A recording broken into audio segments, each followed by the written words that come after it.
Atenção! Começa agora uma teleaula de automação do curso profissionalizante. Você vai assistir a teleaula de número 2.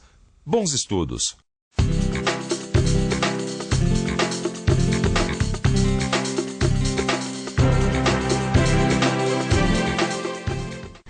Oi, tudo bem? Eu tô meio aflita. A máquina de lavar parou bem no início da lavagem.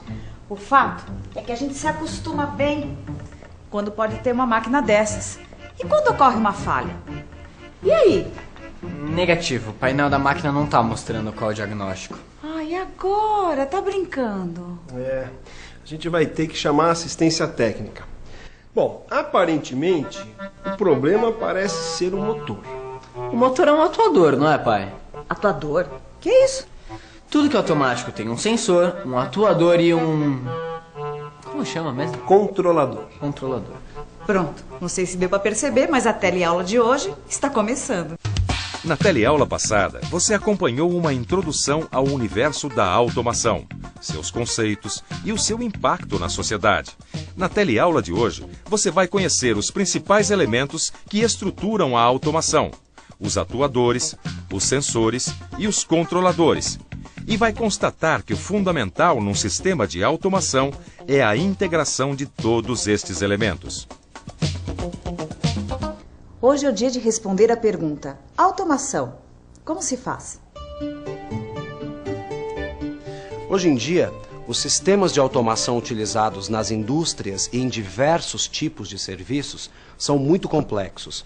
Entretanto, todos eles se compõem sempre de alguns elementos principais: atuadores, sensores e controladores. E como o funcionamento adequado de sistemas automáticos depende de que se domine e se compreenda bem esses elementos, vamos analisar um pouco cada um deles. Atuadores. Todo sistema automático, para funcionar, necessita de força, de movimento ou dos dois. Os atuadores fazem exatamente isso, fazem o sistema trabalhar. No caso de um elevador como este aqui, o atuador é elétrico, mas existem diversos tipos de atuadores. Eles podem ser desde motores elétricos até cilindros hidráulicos ou pneumáticos.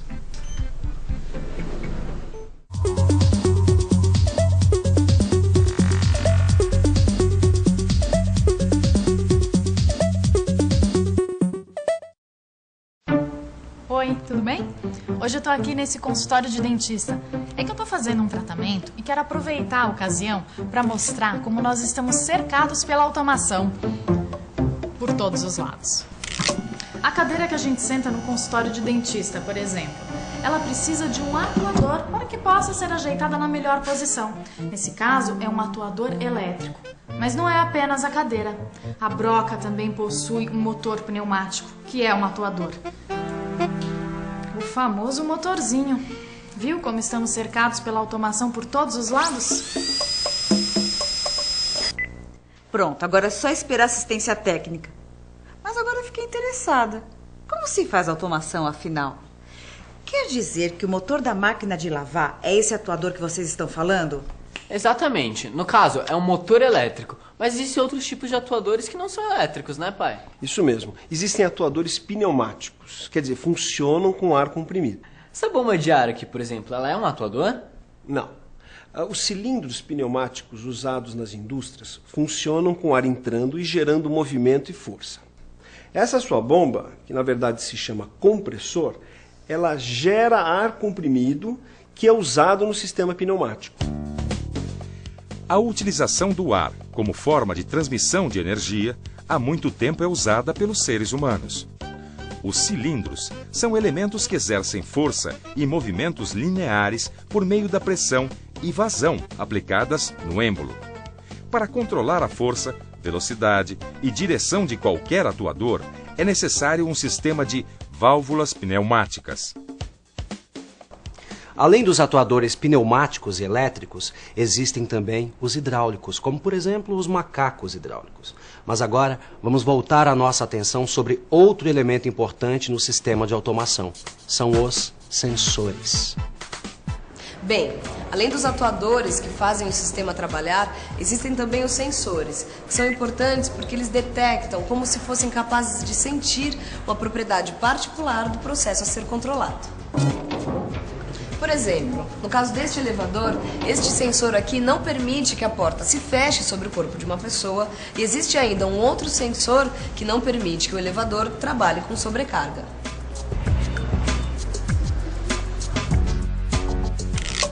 Os sensores são fundamentais em qualquer sistema de automação. Eles detectam as grandezas físicas ou químicas que são transmitidas ao controlador. Esta sala, por exemplo, está equipada com um sensor de presença para controle da iluminação. Toda vez que uma pessoa entra, as luzes se acendem. A sua bicicleta, por exemplo, ela tem um sensor que detecta a rotação das rodas. Esse sensor envia um sinal elétrico para o velocímetro que indica a velocidade, mas pode indicar outras coisas também, como distância percorrida, calorias queimadas, tempo de percurso. Quer dizer que a gente nem percebe, mas está cercada por atuadores, sensores. Claro, esses dispositivos fazem parte do nosso cotidiano.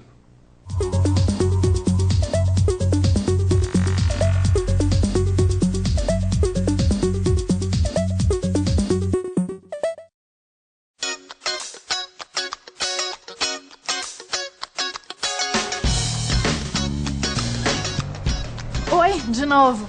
Existem mesmo muitos exemplos do uso de sensores no nosso dia a dia que muitas vezes nós nem percebemos. A porta do metrô, o ar-condicionado, os sistemas de vigilância, tudo isso utiliza sensores. E eu tô aqui, nessa farmácia, pesquisando e mostrando para você como nós estamos cercados pela automação, por todos os lados. Uma balança como essa faz uso de uma célula de carga que transmite um sinal elétrico proporcional ao peso da pessoa para o indicador ou display, que mostra a sua massa em quilograma. Esse sensor aqui não está muito bem calibrado, não. O sensor, dessa forma, detecta o valor de uma grandeza, seja física ou química, e transmite o sinal para o elemento que controla o sistema de automação. E aí surge justamente este terceiro elemento, que comanda o atuador, verifica o estado do processo pelos sensores e faz o sistema funcionar, o controlador. Vamos falar sobre ele.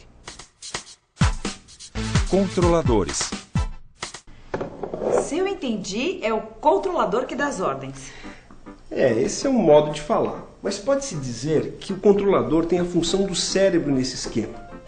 Na máquina de lavar roupa, por exemplo, ele controla os ciclos da lavagem. Olha, aqui um exemplo manual. Para fazer o furo na parede, eu tenho que usar os meus sentidos, não é? Sim. Então, eu uso os meus olhos e o meu tato como sensores. O meu cérebro processa esses sinais e comanda a ação dos meus braços. Ou seja, o cérebro é o controlador. Claro que numa indústria, esse sistema que foi manual é automatizado. Certo, certo. Eu acho que eu estou começando a entender esse esquema da automação. Vamos dizer, num sentido figurado, claro, que os atuadores seriam os braços de uma pessoa, os sensores, o sentido, como a visão, o tato, e os controladores, o cérebro, que comanda tudo. Esse é um modo simples de entender o que está em jogo num sistema de automação. Claro que a comparação com o ser humano é só um exemplo. A nossa complexidade é muito maior, muito mais cheia de variáveis do que num sistema automatizado. Realmente. Podemos dizer que o controlador de um processo industrial funciona mesmo como um cérebro. Ele vai receber sinais de entrada por meio dos sensores e botoeiras. E após o processamento, o controlador emite sinais de saída para que os motores funcionem, para que os cilindros se movimentem ou mesmo para que sinalizem o estado da máquina. Tudo de acordo com a programação que define a sequência de funcionamento do processo. Em relação aos controladores, é bom ter em mente que eles podem ser de vários tipos. Pode ser um computador, pode ser um circuito lógico, ou elétrico, ou pneumático. E também pode ser um CLP, ou seja, um controlador lógico programável. O CLP, ou Controlador Lógico Programável, é uma espécie de computador para uso industrial. Como o próprio nome sugere, trata-se de um sistema com memória programável. para armazenamento e execução de instruções de controle industrial para ser aplicado em diversos tipos de processos. Ele lê as entradas, executa o programa e comanda as saídas, controlando assim o processo de forma cíclica. Vamos pensar um pouco. Bem, nós vimos que qualquer sistema de automação possui alguns elementos indispensáveis: os atuadores, os sensores e os controladores. São esses dispositivos que fazem o sistema funcionar, e eles podem tanto estar numa mesma máquina como separados fisicamente. Mas o mais importante mesmo é a integração entre eles, o trabalho que realizam em conjunto para que tudo funcione bem. É isso aí. É assim que são feitas as automações. A maioria dos sistemas de automação utilizados, por exemplo, na indústria automobilística, na indústria petroquímica, nos supermercados e em outros serviços, é extremamente complexa. No seu livro de estudos, você vai ver com detalhes as diversas formas de automação industrial, como os diversos controles, a entrada e a saída dos sinais nos controladores e muito mais. Agora, eu acho bom a gente dar uma revisada nesse assunto. E atenção, se liga aí que é hora da revisão. Na teleaula de hoje, você viu que os sistemas de automação possuem uma estrutura onde se encontram alguns elementos fundamentais: os atuadores, os sensores e os controladores, e constatou que o importante numa automação é justamente a perfeita integração entre todos esses elementos do sistema. Opa, chegou a assistência. Na próxima teleaula você vai saber mais sobre sistemas integrados de automação. Até lá!